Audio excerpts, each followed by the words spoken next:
reka none tugiye dukomeze na episode ikurikira. Ni epo baracyari bingo.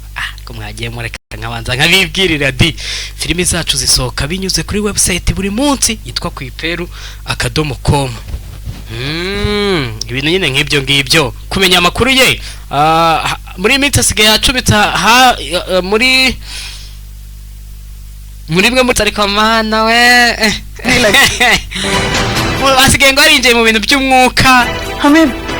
हमें लव को एक मौका देना. Nyamara twe tukwiye guha Ruva mpaka kwa Jen arahanga ahubwo yahise ahamagara kandi umva bari gupanga guserebura hori John na Nadia ndetse bikaba n'imbere ya match yose ngomba guhuriramo na John na mwarehengo kumedita ngo n'amayoga apana amayoga nyine gukora yoga hera bintu nkabyadukanye mite kwibwira abakristo ashaka bari mu nzira yo kujya mu ijoro ujya kumedita utedi ndetse no gukora kaze dukomeza n'izindi episode biraza kugenda bite. Mwibutsa ko filimi zacu zisohoka buri munsi kuri website yitwa ep177.com. Kunda cyane.